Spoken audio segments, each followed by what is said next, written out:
Trapping plays a very important role in modern-day wildlife management. Professional wildlife biologists monitor fur-bearer populations to maintain a healthy and sustainable harvest of this important, renewable natural resource.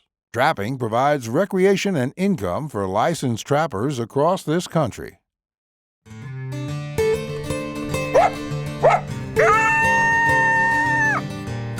Hoosier Trapper Outdoors is brought to you by Hoosier Trapper Supply. J3 Outdoors, manufacturer of the Hag Bracket and Body Trap Spring Clip. Leatherwood Creek Trapping Scents, Hoosier Trapper Deer Scents, and Leatherwood Wildlife Art.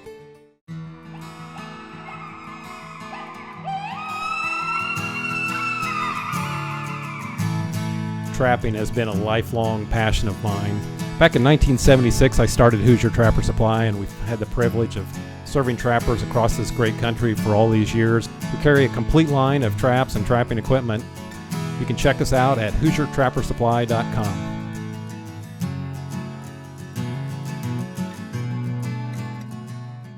All right, welcome to our off-season Staying in Touch show. So we're not going to have a particular schedule for these. We're going to try to do one a month until the regular show comes out the 1st of August. I think it's August 5th, maybe, that the show comes out. It's the first Friday of August is when the regular Hoosier Trapper Outdoors show will come out. So we're going to do these. These are kind of like bonus episodes just to get us fired up, ready for season. This is obviously a different format. We're going to be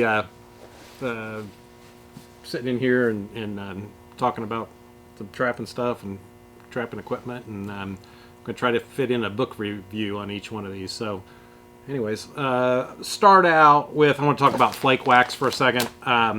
Getting that time of year where people are thinking about making it, particularly as we move into the summer months.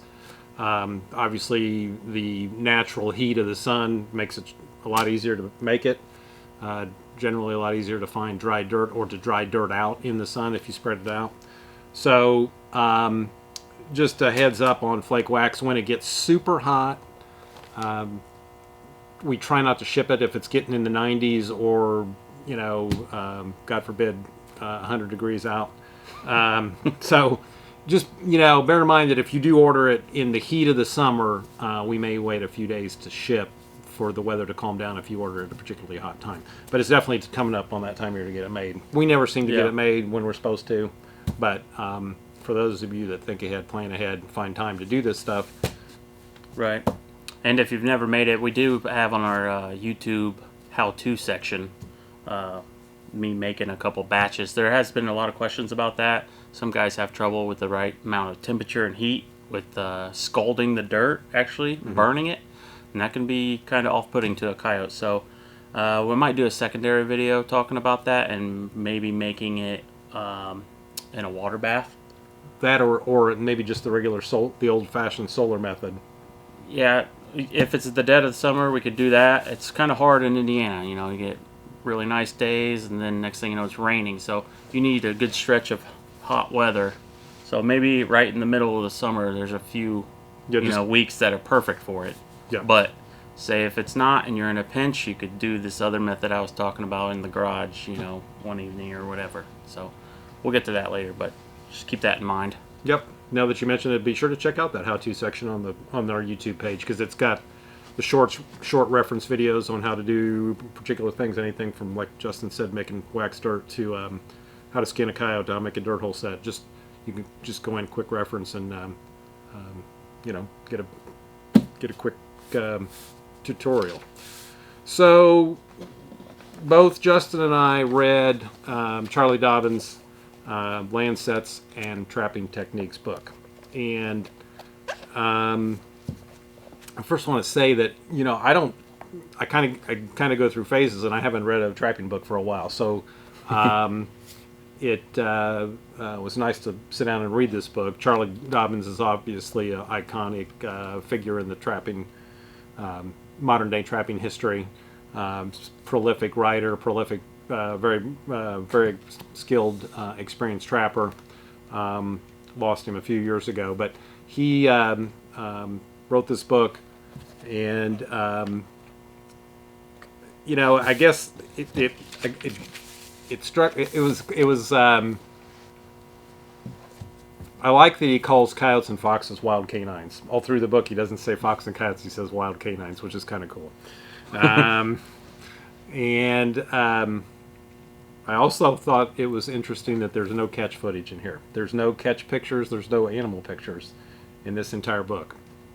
I didn't even pay attention to that. I think that's correct. I don't think there's an animal in a trap or Yeah. in any of this book. So if you're looking for a book with a bunch of fluff in it,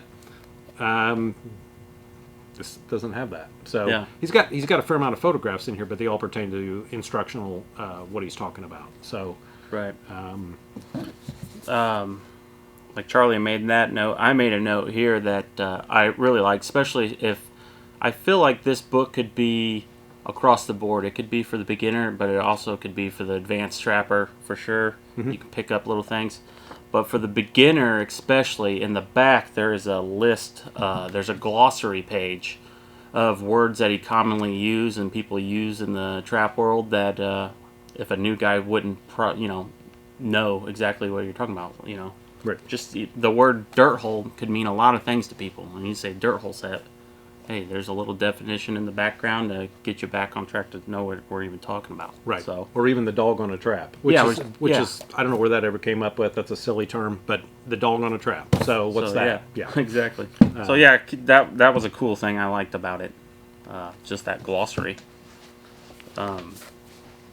I think he's got an interesting, and there's a lot in this book. It's 184 pages, which is actually a little unusual for a trapping book to have that many pages. So there's a lot in here. There's a lot to go through and to think about, and a lot of stuff that you can adapt to your style of trapping, without going completely to his style of trapping. Particularly if you've been experienced, obviously you can pick some stuff up. We get calls about people freaking out about the way urine smells. It's got an ammonia smell. Well, quite frankly, if it didn't have an ammonia smell, I'd be concerned about it. So he's got a good scenario in here. He says if he takes it out and he tests it in the early fall, and if the animal's actually rolling in it, then he feels that it's not good urine. And typically urine is collected, in a mesh bottom cage. The urine goes onto metal sheeting and then into buckets, and then it's strained and jugged up. So if those metal sheets are not kept clean, so there's food debris and droppings and all that urine basically has to then strain through that stuff, and then it goes in the bucket, and then maybe some of that stuff may even go in the bucket. So if that stuff's not kept clean, and if it's not emptied every day and strained every day, then that's where urine comes from. That's not as good. Obviously, the animal is responding to it if he's rolling in it, but ideally we don't want him rolling it. We'd rather have him peeing on it. So if that was as a territorial marker, Yeah. So curious about it. So and he says but if you've got good urine, if the urine's good this year, it'll be good next year if you've got some left over. Which I thought people get uptight about that too. He said just keep it in a cool, dark place. A refrigerator's fine. Actually, a shed is fine too if it's in the shade. Lure and bait, generally, as long as you keep it out of the sun, it doesn't matter if it's warm or not, it's fine. So, but the urine, a little more technical, or a little more critical in terms of keeping it a little bit cooler. If you've got a cellar, basement. right. He even suggests if you don't have that, just literally bury it in a shaded location. Bury it in the ground. One thing he did not mention in regard to urine is Airtight bottles. and then removing the air from the bottle. In other words, if you got a 16-ounce bottle and you've used 8 ounces, so you got a half empty bottle. Ideally, you should take that urine then and put it into an 8-ounce bottle and get rid of that airspace in there. So I think keeping urine from season to season, absolutely no problem at all. The main thing is just getting rid of that airspace, keeping it cool, keeping it dark, keeping it out of the sun. So Yeah. Great thing that he touches on. Like Charlie said, there's not a lot of fluff with pictures and all that. He's pretty much down to business. Like, these are the tools. This is how I did it. This is how I, make certain sets. And one thing he doesn't mention in there, I was kind of surprised, really, just kind of animal behavior as far as the home range of certain canines or how many are in a litter. I'm assuming he left it out because he wanted the book to be more universal across the, well, not universal, but across the country. It varies. So it really depends on what part of the state or what part of the country you live in. I mean, he does have a section on some habits or whatever of each animal in the beginning of the book, but it doesn't. Yeah, It doesn't go but as into far as, in-depth biology or anything like that. Yeah, I just thought there would be more talking about home ranges, how many miles per, that sort of thing to help kind of pinpoint how many are in a section, which he does talk about how he figures that out in here, which was very interesting too. But I just wanted to point that out. What else you got, Charlie? I mean, I've been an advocate of using a piece of charred wood or adapting a piece of firewood at a set for curiosity, and he mentions that, and he's an advocate of that as well as a curiosity visual attractant. So you got the smoky smell, then you got the color of the wood, which stands out from everything else as an attractant. And he attributes that to Tom Krause in a book that Tom wrote in the 70s, I believe, Dynamite Fox Trapping. And I initially read it or saw it on a Slim Peterson DVD where he talks about charred wood or even just a piece of wood that's painted black. So it's kind of interesting. One thing I will say about Charlie's book is if there's something that he learned from someone else or that he talks about in here, he attributes to where he got that information from. He gives him credit. Yeah. Yep. And we've been this modern day trapping thing's been around. I'm gonna say the last 100 years is what I'm gonna call modern day trapping. So it's all evolved over time, and we obviously went through a big period of time where nobody would tell their secrets. Now it's all out there. You can pick up a book like this and get DVDs and check out YouTube, even though you got to sort out the junk. But it's all out there if you want to do some homework. So I think one thing too, he mentioned several times in the book electronic squeakers, using those at your set. And over the years, on again, off again, particularly in the 70s and 80s, those would show up and they would be commercially sold. And I remember literally back in the mid 80s, we literally sold hundreds of them that people would put out by their sets as a Audible attractant for fox, coyotes, bobcats, that kind of thing. I remember one that was a round ball, and I think it was a knockoff of a Christmas ornament that sounded like a bird that people would put in the Christmas tree. And the guy had taken that and then lined it up as to use for trapping. But none of those have stuck around. None of them have stayed in business. There was one, the most recent that I can remember was maybe the late 1990s or in the early 2000s. It was made by a company, they call it Trap Bait or something like that. Bought a few, but they went out of business about as quick as they started them. So it was kind of, I don't know what was up with that. Yeah. But I started coming around here in early 2000s, and I remember you having some sort of electronic squeaker. Okay. And that must have been the last of them because we haven't seen them since in here. Kind of tells me that maybe they're just not that super productive. They're kind of expensive. They cost more than a trap, obviously. So, how many are you going to use? And then also, it's one of those things. I don't know if it's necessary, but I don't think it hurts anything. So you really need it. Yeah. It's really up to the trapper. Right. I think for cat trapping, it may have some probably more benefit, maybe, or I've even seen people talk about, and not in this book, but seen people talk about buying little strobe lights and that kind of thing and putting it in the set. So one thing he talked about, and so here again, you read these books and you pick up a little tip. He's big on using eggshells as an attractant down in your dirt hole or something white. Clearly, has been a good attractant for it. But just something simple as eggshells after you've used them in the morning or whatever, and just keep those and Save them. yeah, save them. So it got some odor to them. Obviously, if you keep them for a little longer, they have more smell to them, and then it's got the visual to it. So another one, you're talking about the charred log set. One thing he mentions, and it's a great topic, and a lot of people could probably talk about. I don't know if you wrote this down. He puts in there, once a coyote investigates a trap and doesn't get caught, he won't come back. So he puts another trap close by there. yeah. So did he fulfill his curiosity, is what he's saying, with that particular set? and now he's moving on. Because my opinion, I don't necessarily agree with that, but I could see how there are some coyotes would and wouldn't. Right. I mean, clearly the idea of them being cautious or initially curious of the catch circle of one where you've already caught one, and then Yeah.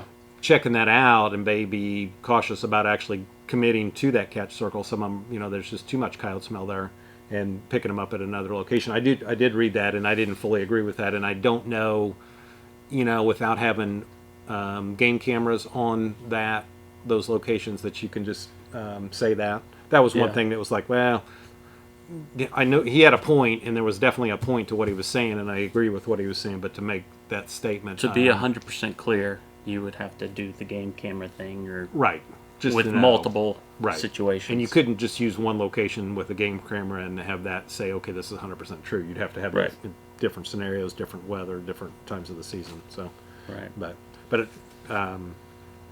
one thing that I think that I'm going to try this year is he's kind of, and it's a little more labor intensive, but you could just take a shovel with you and just make it in the field. He makes these mound sets, which would have a great visual attractant from a long distance of dug dirt. He pats them down and makes a hole in the side of it. And I think I'm going to try that because once you get to that, we get calls on this every year, and I've addressed it in the past, is that December lull where they just, coyotes are, it's after the pup dispersal of trying to figure things out. And here in the big deer hunting states, they've dealt with all these dead deer, gut piles, wounded deer, that kind of thing, dump deer, the people discard bones and whatever, so they've been eating good. So Getting fat. yeah. So anyways, I'm going to try this mound set out. So he's got a lot of sets in there that might be a little more labor intensive that I probably wouldn't do. But then he's got sets that, in that instance, might be worth occasionally throwing one in, particularly if things seem like they're a little bit stale. So I think, if you're trapping the guys that trap the same fields every year, then the few coyotes that got away from you, that shied away, they probably know what your set looks like Yeah. the next season. So it'd be great to throw in like a mound set, like you said, or something different. I think it'd be a good idea. so that obviously it's land sets and trapping techniques. So there's plenty of suggestions in there for, and he does reference some of his other books that he wrote, like Variations of the Dirtle, Variations of the Flat Set, in this book. Yes. But Covers quite a bit. There's some other cool little things I noted here that I thought were neat. And I'm sure that's been around, but I've never really been in areas where it was handy to me. As far as eye appeal, he's using the cattail fluff. Mm-hmm. I'm sure a lot of guys have done that, but I just never thought of that or really seen it, so I thought that'd be cool. Because that has that white backing to it, right.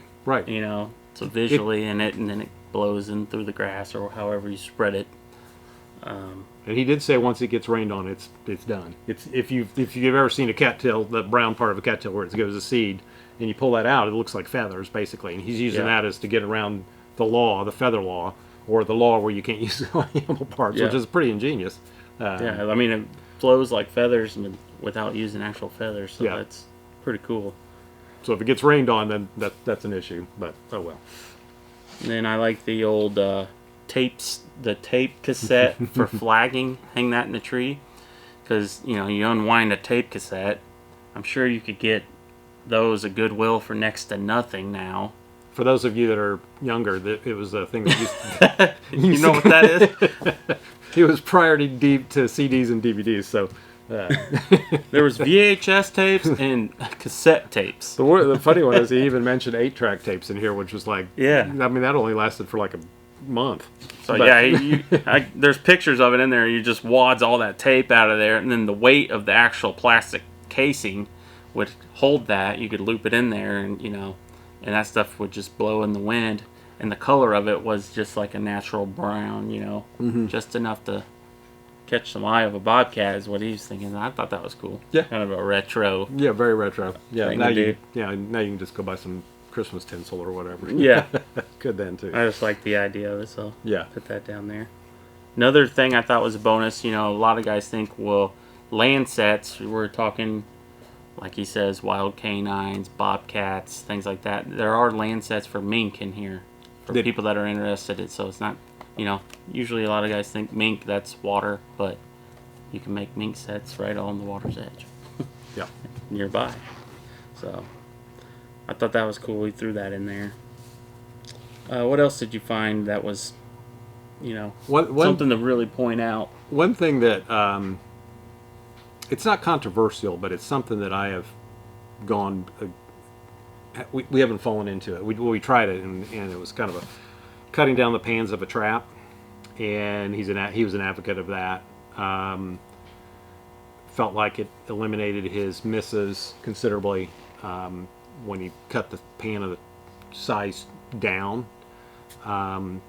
Obviously, he wouldn't be in favor of the bigger pans on traps that some trappers put on and some trappers talk about.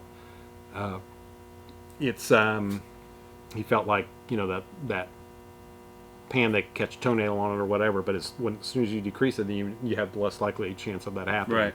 Right. I think I originally read about cutting the pans down in traps in Gerald Whelan's Longliner Fox Trapping, which came out back in the 1970s.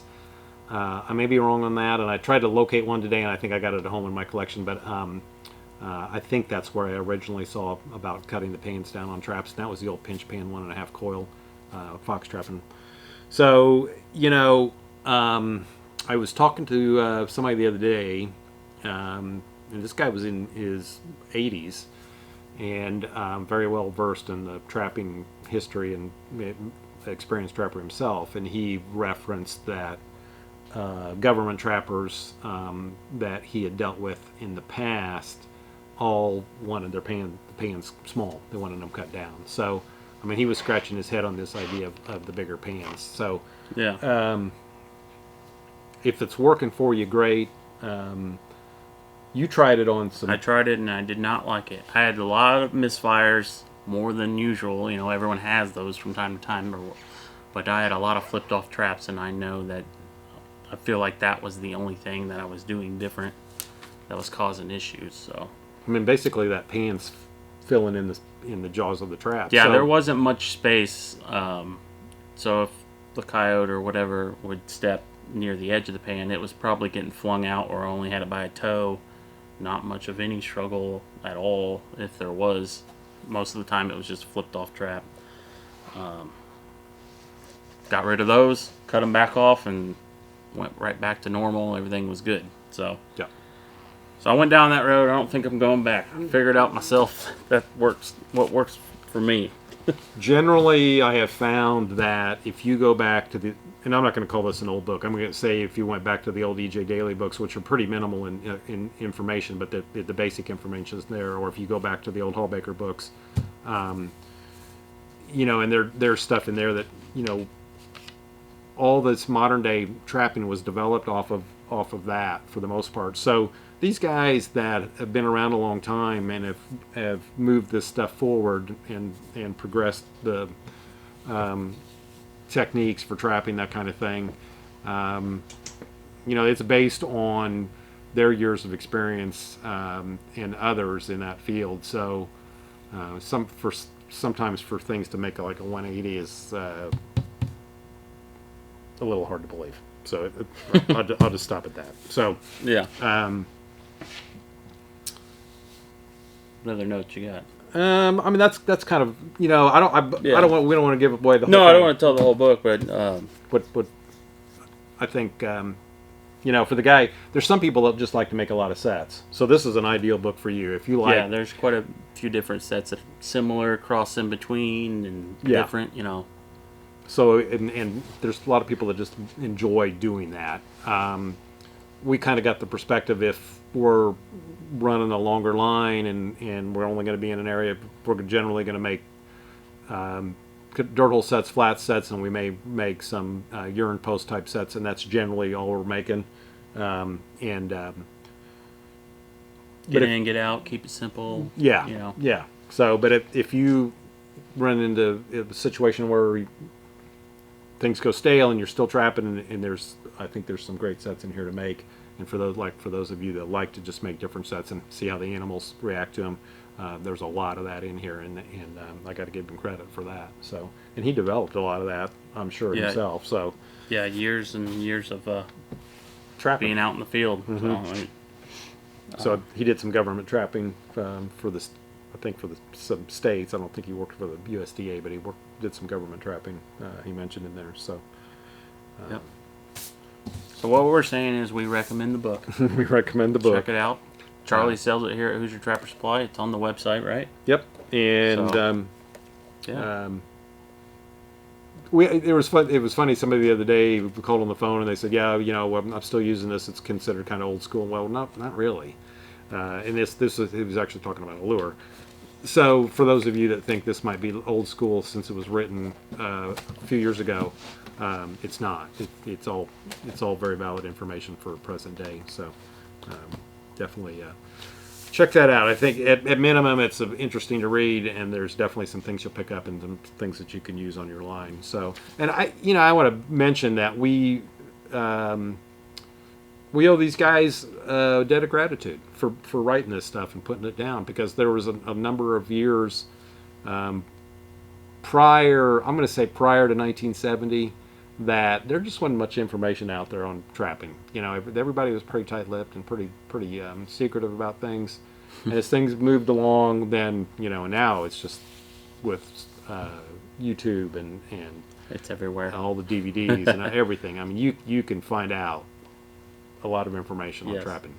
It only take you so far because you still got to get out and do it yourself and experience it. And while I will mention that real quick, so we sell those kits, and they all have our instructional DVD in there, and they watch the instructional DVD and they go out and they set some traps. So once you have a baseline, once you've been out and trapped, then go back and watch that DVD again, and so much of it will make more sense because you actually went out and did it. And even if you've had success, watch it again. I've had people tell me they've watched it 30 times, and I'm not saying you have to watch it 30 times, but it will give you, each time you watch it, as you progress with your experience, it'll give you a different perspective. So, and you'll find and notice new things. So with whatever you're looking at, it doesn't have to be our DVD or whatever, but with whatever you're doing, it's always good to go back and read some stuff and follow through, particularly when you're, especially when you're first starting out. And for all of us, it's good to go back to that. So, but anyways, we owe these guys that did all this. Yep. Not just the Charles, but the Dobbins family and all the other great trappers that are out still doing it. Yeah. So. What else we got, Charlie? We're going to do a review on the Duke 650. Yeah, we could. So, the Duke 650, this was the first year that it was out. Didn't hear any complaints about it. It's a big trap. It's a heavy trap. It's a strong trap, 4-coil trap.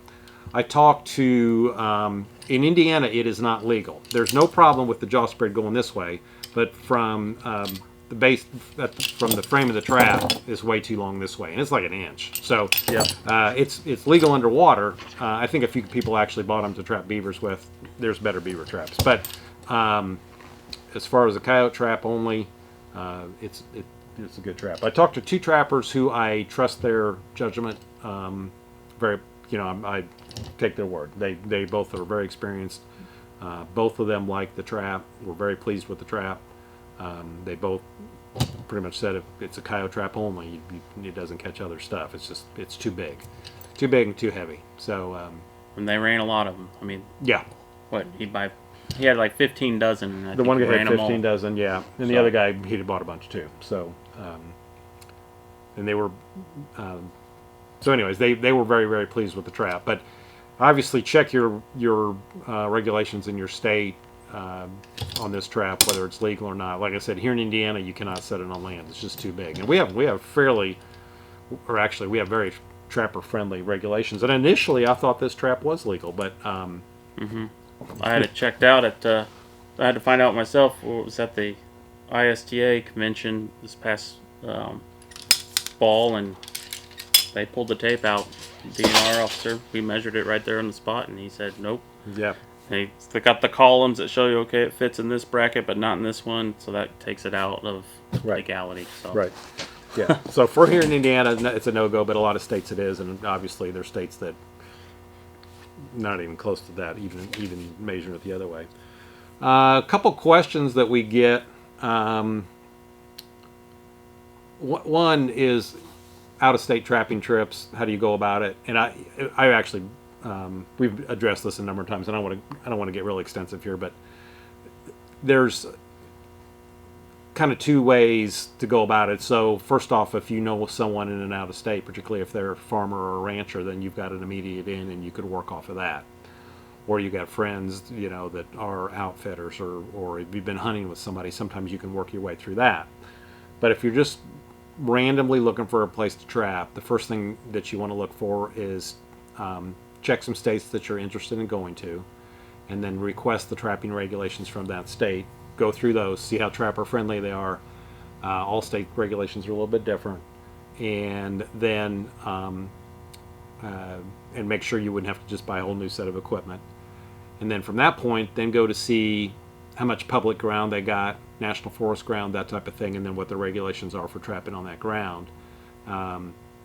And that's probably, in a nutshell, the most important things to look for when you're going out of state. Obviously, license costs for non-resident trappers are fairly expensive in all states. I've never been in one that was what I would call reasonable. Michigan wasn't bad, but the trapping regulations, the first point that you look at. Second would be then how much public ground is available, and then the other thing is when you go late. Don't go.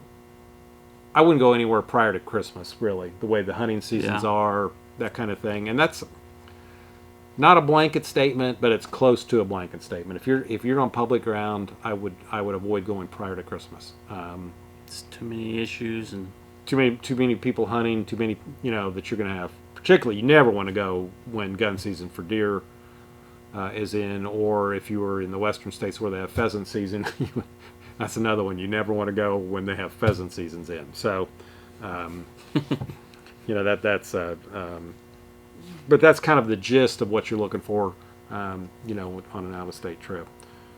Another one that, some trappers make a set and they'll bed the trap, make the trap sure the trap's not tippy, which he talked quite a bit about in this book. Right? Yeah, I didn't want to. Yeah, he does. He gets into that, and then we use in freezing weather we use a fair amount of cover holes, and sometimes peat moss, but generally we use cover holes. And someone was concerned that I was making a set and that I wasn't packing the dirt on the finished set after we sifted the dirt or whatever.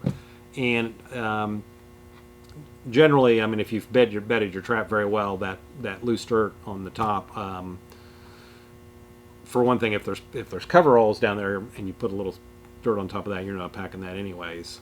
So the different, right. And depending on the soil, sometimes we will generally just leave it up to the judgment of the terrain, the soil that you're in, that kind of thing.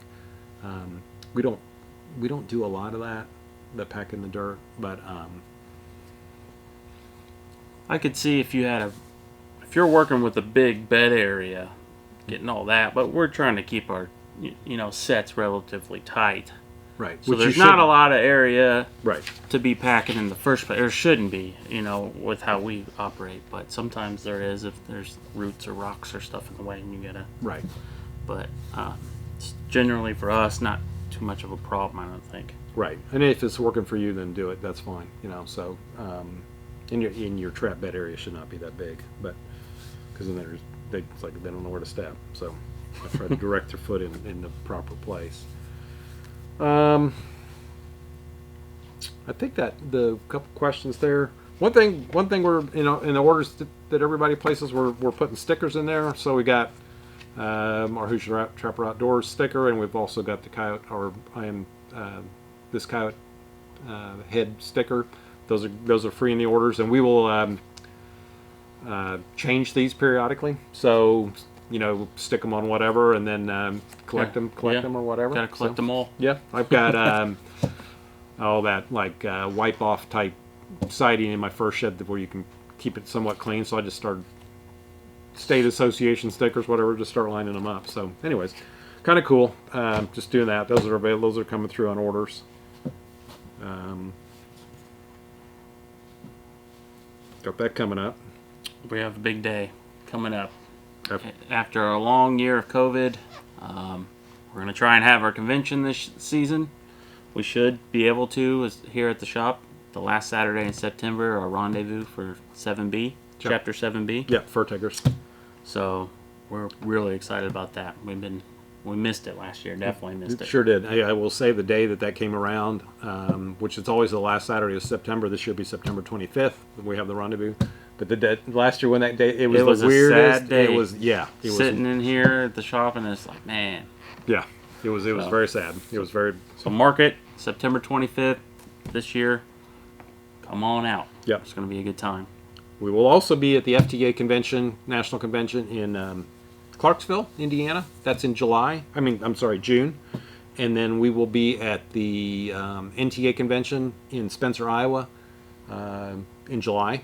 So definitely stop by and say hello if you're at those conventions. Just look forward to seeing everybody. Like I said, after a year of canceled conventions, we're looking forward to getting back and seeing everyone again. So it'll seem even more special, I think, this year. After all of that, for lack of a better word. So, and then we'll attend a few state conventions this fall too. So right. Probably go over to Illinois and do some other ones too. So yeah, we're thrilled to do that. Before we sign off here, we definitely like to talk up the state organizations on, and also the national level organizations, the Fur Takers of America, National Trappers Association. We'll even throw in the Sportsman's Alliance. Anything that supports what we do as far as trapping, we encourage everyone to join. Join them all if you can. Do whatever it takes at this point, because as a lot of you know, we've been getting hammered by antis and regulations to try and shut down what we love. So right. So if any of you listen to the podcast that we did with Kent Weil and Dave Hastings too, they talked about, so you go to talk to a representative at your state house, and they say, well, how many members do you have in your association? And Kent's like, well, if you gotta say you got 200 members, and they're like, okay, so in their head they're thinking 200 votes, and then somebody else comes along and they've got 2,000 members, and the Humane Society has a list that goes on forever saying we don't want this. Yeah, put it that way. Versus our little 200 group. So we need to say that we have so many members, and a lot of people feel like, well, I don't really need to be a member. I don't make a difference. Yeah, I don't make it. Yeah. Just being a member and being able to count you as in that group is definitely a positive. So, and as Justin said, we are under a lot of pressure. We have been this spring. So, and it only continues to get worse. Actually, it seems like each year we face some new challenge in several different states, for sure. So, very important. You don't even have to get that involved, but that all associations will take people that want to volunteer their time, but just join, and they'll all give you something back. I mean, the NTA gives you a magazine, the FTA gives you a magazine, Sportsman Alliance has a mail newsletter that they send out. So, heck, Sportsman, look at these fancy cups they give you. Yeah, they get certain levels of support, and they give you whatever. So and the NTA's got a thing right now where you give so much money, and they'll give you different levels of gifts like that, even a hoodie or whatever. So, anyways, can't say enough about getting involved in association to protect trapping and hunting both, but trapping particularly, we're under a lot of scrutiny. We're low-hanging fruit for sure, easy to pick on. So, first line of defense. Yep, exactly, for everyone. So yeah. Yep. So that pretty much sums it up, doesn't it, Charlie? Yeah, I hope you enjoyed this little new format we're going to do. It's kind of a little bit informal, but leave a comment, let us know what you think about it, or maybe other topics. And always ask the questions. Charlie brings those up in the little Q&A segments. We'll keep those always going. So yeah, and we'll do it again. We'll try to do one in June prior to the FTA, and then we'll do one between the FTA and the NTA maybe.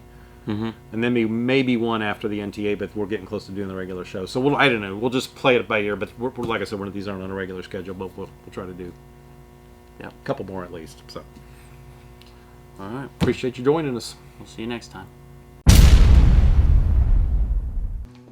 Hey guys, thanks for watching Hoosier Trapper Outdoors.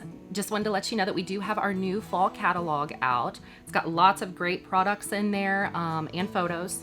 So if you would like to receive one, please visit us at www.hoosiertrappersupply.com and it'll walk you through on how to request one.